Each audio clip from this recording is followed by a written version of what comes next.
Hello and welcome to EDH Rec's Upping the Average, where we take a commander's average decklist as compiled by the data on EDH Rec and make some quick swaps to it to help take it from a good start to a great one. Now, you might think that the commander we're discussing today is pretty small, but let me assure you, that's mere speculation.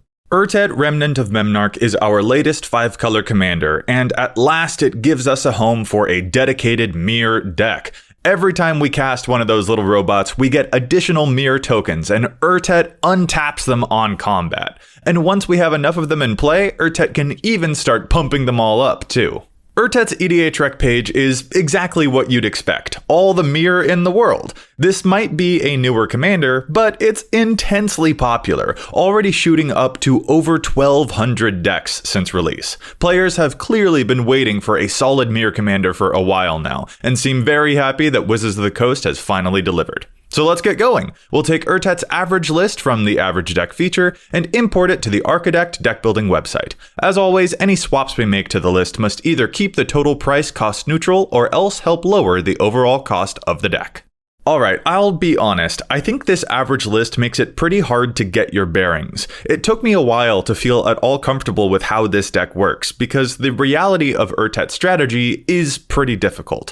While other decks, like elves or zombies or whatever, can focus all of their efforts purely on the things that benefit that single creature type, Urtet can't entirely get away with that. This deck has to juggle mirror synergies with general artifact synergies, because indeed so much of this deck is made of metal. Even the land base contains all of the artifact dual lands and original Mirrodin artifact lands, because we have a lot of stuff that cares about the number of artifacts we control, or that untaps our artifacts and things like that. Artifact Matters cards are an intrinsic part of this deck to help supplant any shortcomings that our little mirrors have, since they're pretty dinky creatures on their own. They're not some huge type like dragons, you know? But that means that we are inevitably splitting our focus between mirrors matter and artifacts matter strategies, and that can make things a little tricky. Let's try to get acclimated. Urtet's MVP cards are, of course, the mirror themselves, especially the mana dorks, because Urtet can untap them and use their colored mana production to pay for that buff ability. Not every mirror taps for colored mana, of course, but we have a few other special standouts like the infamous Battle Sphere here.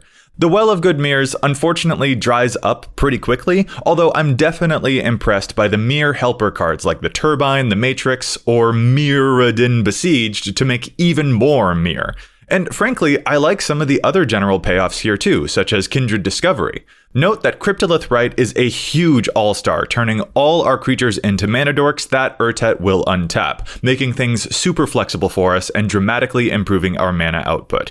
I find myself most interested in this deck's win conditions, because a bunch of tiny mirror can't get the job done all on their own, and it can take a while for Urtet to power them all up into a properly lethal army. So Alabu and Tezzeret in particular have great damage output, and I also quite like the new Lux Artillery card for the lulz. So okay then, what are we swapping?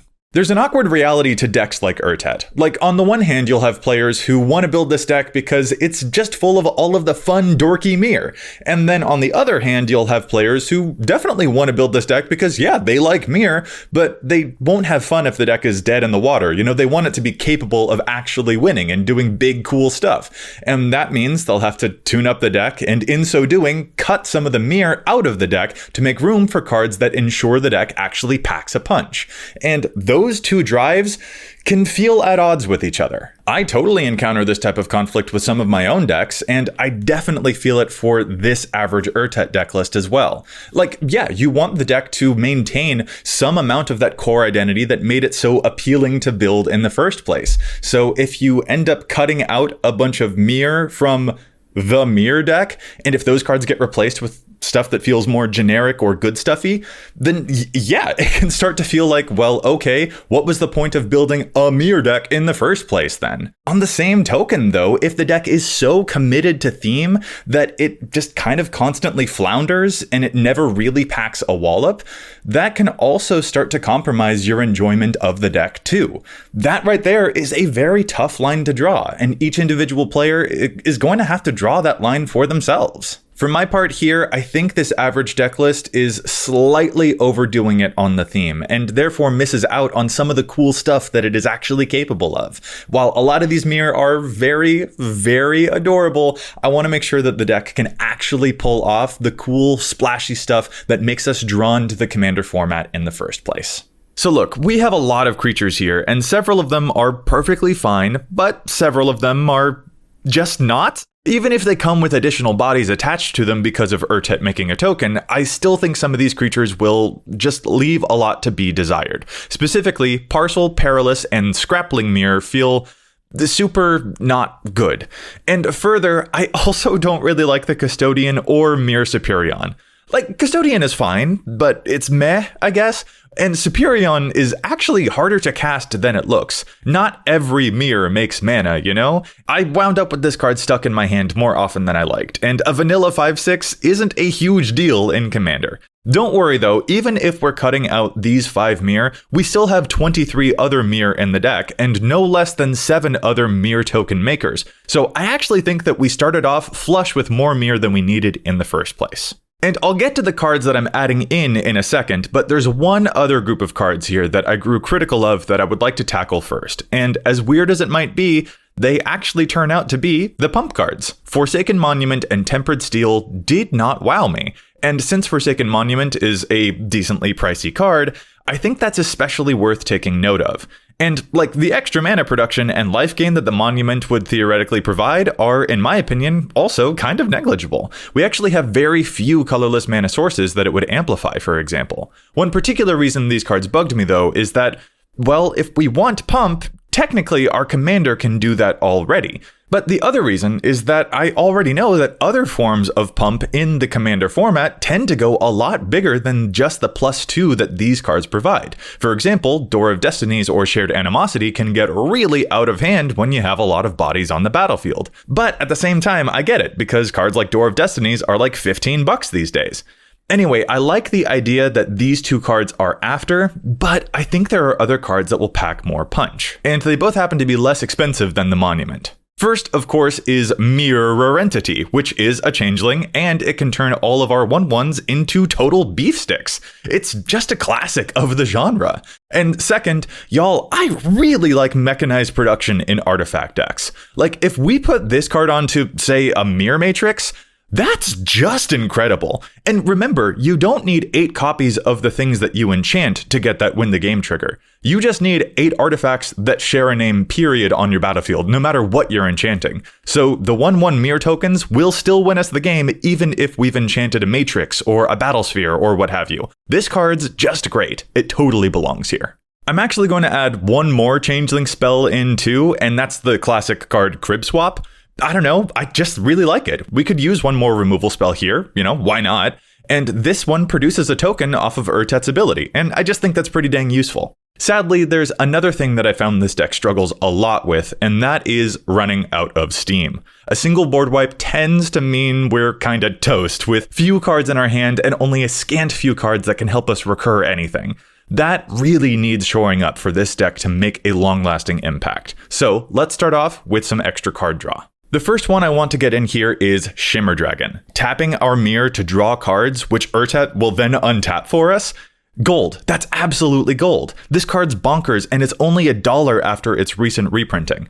And second, card advantage and game longevity can also come in the form of recursion, which is why I'm also eager to throw in Dance of the Manse and Teshar, Ancestor's Apostle, into the mix here. So many of our spells are historic. Teshar will have no shortage of amazing things to pull back into play. And Dance of the Manse isn't just recursion, it can also turn the things that we get back into pretty beefy fighters. These are a really great way to make sure that we're never knocked completely out of the game. And finally, here is my most annoying addition to the deck. Opposition recently got reprinted, and it is less than $1 now, and it just works so well with Urtet's untap ability or with the Unwinding Clock that's already in the deck. This thing can tap down enemy blockers, can stop people from attacking us, it's political, it's annoying. This is the battlefield upon which we can properly combat our enemies. Other opponents probably will have us beat in terms of just raw power or big numbers, but we're a robot army, which means we can lean into our strengths by being tricky as heck. and this is a prime way to accomplish it.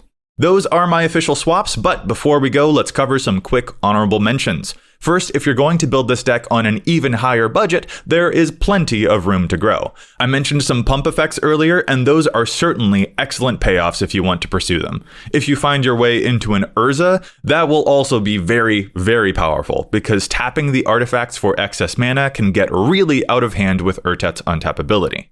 However, I want to pay special attention to another high-priced card that's bound to wind up in Urtet decks, and that's Urza's Incubator. Specifically, I'm interested in this one with regard to how it might change the shape or strategy of the deck. If you wanted, you could focus on lots of cost reducers, like the Urza's Incubator, to make your mirror basically free. And then you can repeatedly send them back to your hand with the effects of Temur Sabertooth, repeatedly casting them and filling the board with tons of tokens or any other triggers that care about casting lots of artifacts. Some of the pieces here might be a little more costly than the average starting deck list, but if you choose to go down this route, this can be a very powerful strategy to pursue. By contrast, now let's go for honorable mentions for this deck if you're building on more of a budget.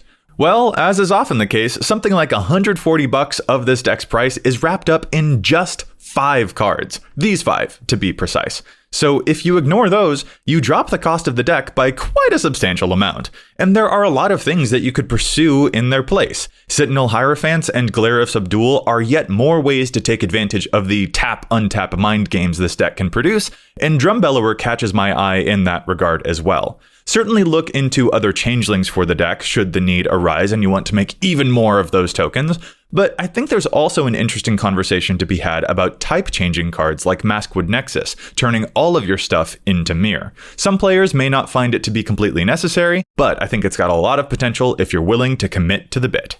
And there we have it, Urtet's final deck list. You can find a link to it down in the description box below, with the cuts in the maybe board.